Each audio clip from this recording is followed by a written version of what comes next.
In our next lesson, we are going to be talking about solving exponential equations and inequalities. So our goal for today is to be able to rewrite exponential equations and inequalities in order to solve.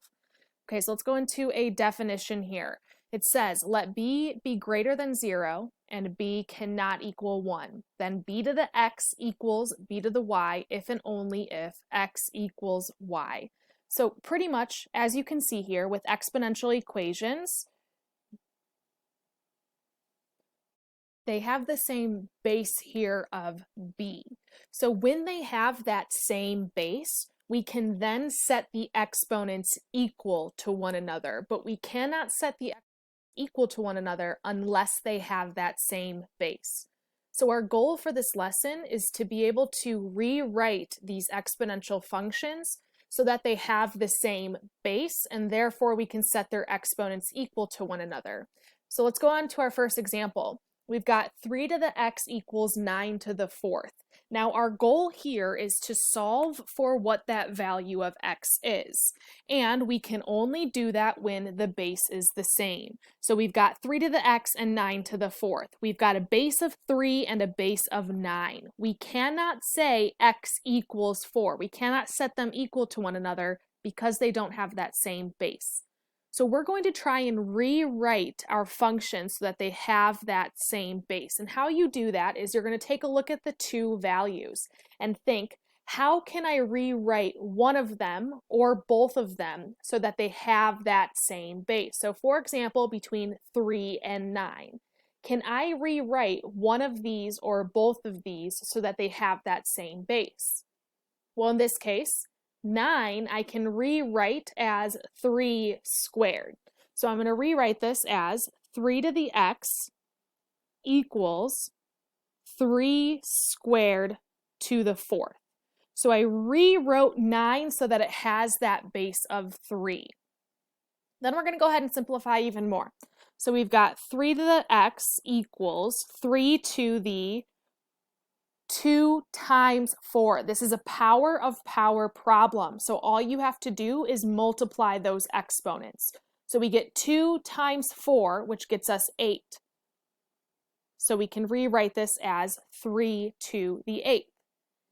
Now that they have that same base, so we go back to our definition here, they have that same base b, which is 3. So now that they have that same base, all we have to do is take our exponents and set them equal to one another. So I can say x equals 8. X is by itself, so I have solved for it, which means that my final answer here is x equals 8. So moving on to b, we've got 4 to the x equals 64 cubed. So think about it. Can I rewrite one of these or both of these so that they have that same base?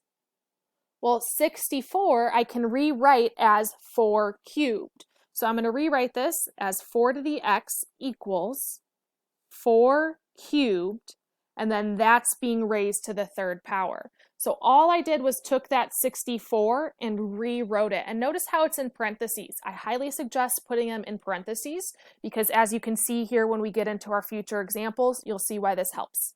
Okay, so now keep simplifying. 4 to the x equals 4 to the 3 times 3, which gets me 9. So now that my bases are the same, all I have to do is set the exponents equal to one another. X equals 9. And there is a way for you to test this out. So let's say I'm not really sure if I got the right answer here. Well, plug it back in. All right, so x equals 9, which means that it becomes 4 to the 9th equals 64 cubed.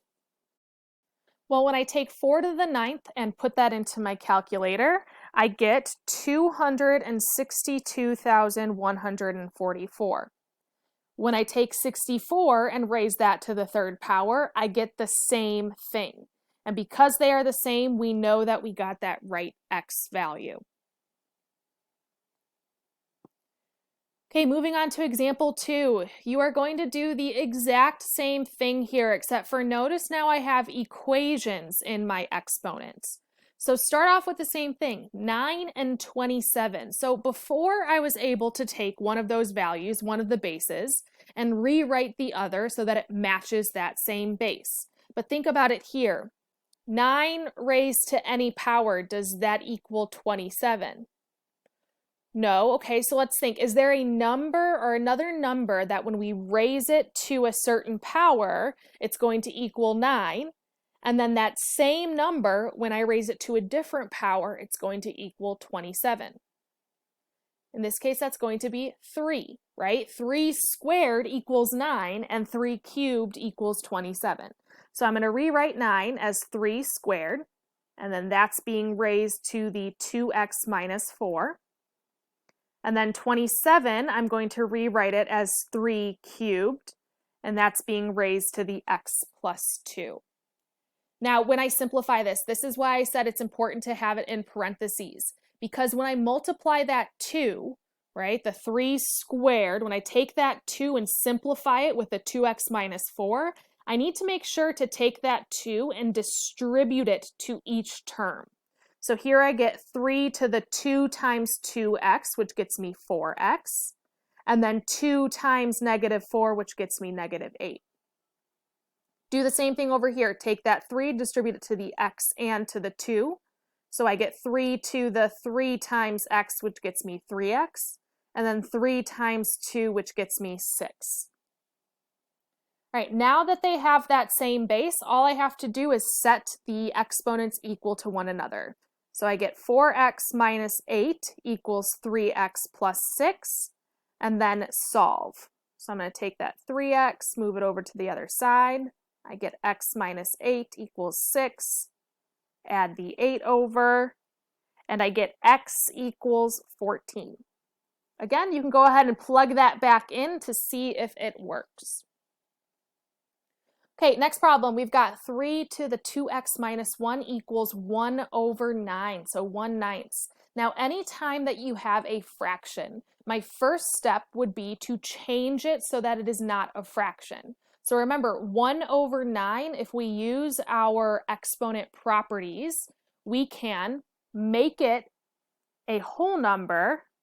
So I've got 3 to the 2x minus 1 equals. Okay, make it a whole number, except for now you are going to change it so that it is to the negative 1. Remember our exponent properties, we can't have a negative. So how do I get that negative? I put it into the denominator, or I switch it. Well, if we want a whole number, we can do the opposite. We can have that negative value, and that might help us here to solve. Okay, so now we have to have the same base. We've got 3 and 9, just like in my last example here. I can rewrite 9 so that it is 3 squared. So I got 3 to the 2x minus 1 equals 3 squared, and that's being raised to the negative 1. So 3 2x minus 1 equals 3 to the negative 2. And now that my bases are the same, just set the exponents equal to one another. So 2x minus 1 equals negative 2. Add the 1 over. 2x equals negative 1. Divide by 2, and my answer here is x equals negative 1/2.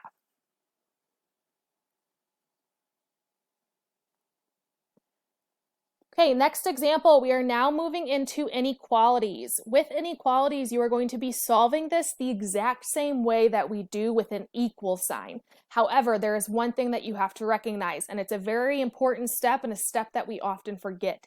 Anytime that you divide by a negative, you must flip the sign. Okay, so let's go into solving this as we normally would. We've got 5 to the 3 minus 2x is greater than 1 over 625. So the first thing that I want to do is change that 1 over 625 so that it is no longer a fraction. So I'm going to change 625 and raise that to the negative 1. Okay, now have to have that same base. Is there a number that when I raise it, you get that same base here? So 5 to the 3 minus 2x is greater than 625 to the negative 1. 625 I can rewrite as 5 to the 4th power. There are also a lot of tables out there that you can use to help you out with understanding what numbers to use too, which I will post for you guys. So we get 5 to the 3 minus 2x is greater than 5 to the 4th and then that's being raised to the -1. So we're going to simplify this. We get 5 to the -4. And now that they have that same base, all I have to do is set the exponents equal to one another, except for we've got that inequality there. So pay attention to that. When I subtract 3 to both sides, I get -2x is greater than -7. Now I'm going to divide each side by a -2, but I just divided by a negative, which means that my inequality is going to go from greater than to less than a +7/2. And this is my final answer. So again, we did nothing different than the last couple of problems. Only thing is that with an inequality, you want to pay attention to when you divide by a negative. Okay, our last example, it says, write an exponential function that passes through the points 0, 31, and 3, 243. We've talked about this before, okay? Any exponential equation has the form y equals a times b to the x. We are going to use that to help us solve here. Now, the important part here is recognizing that one of the points is 0, 31. Your x-coordinate is a 0. For these purposes, before we've talked about logarithms, your coordinate is always going to include a 0, a y-coordinate. Now, why you want to use that is because that is an x-y coordinate. Well, your equation includes an x and a y, so you are going to start with that point, 0, 31, and plug it into your equation. So y equals, well, my y-coordinate here is 31, a times b to the x. Well, x here is 0. Now, what is anything raised to the 0 power? It's just 1. So it kind of gets rid of that b coordinate there, which gets me my a value. A is 31. Okay, let's write this into our equation, our general form. So we've got y equals a, well, we just found a to be 31, times b to the x. Well, again, I haven't quite solved for what that value is for b yet, right? I can't have an exponential function without knowing what b is. So now we're going to repeat the steps that we just did, except for we're going to be using the other coordinate. So plug it in. Y, which is 243, equals 31 times b, which we have not found out what b is, to the x, and x is 3. So now we're going to solve for b. First step to getting b by itself, we're going to divide each side by 31. And my suggestion is, for the most accurate answer, leave it as a fraction until the very end. So right now I've got 243 divided by 31 equals b cubed. B is still not by itself. It's being raised to the 3rd power, and I want to undo that. So remember, how to undo an exponent is take the root of it. So because it's being raised to the 3rd power, we're going to take the 3rd root, the cubed root of each side. Okay, now this you are going to plug into your calculator.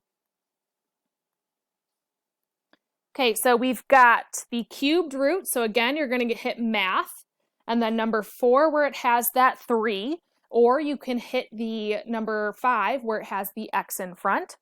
Okay, then we've got 243 divided by 31. And that equals about 1.99.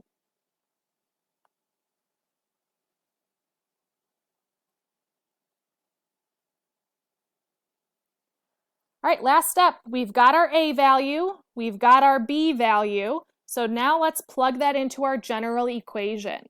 So y equals a, which is 31, times b, which is 1.99, and then that's being raised to the x. And this right here is my general equation.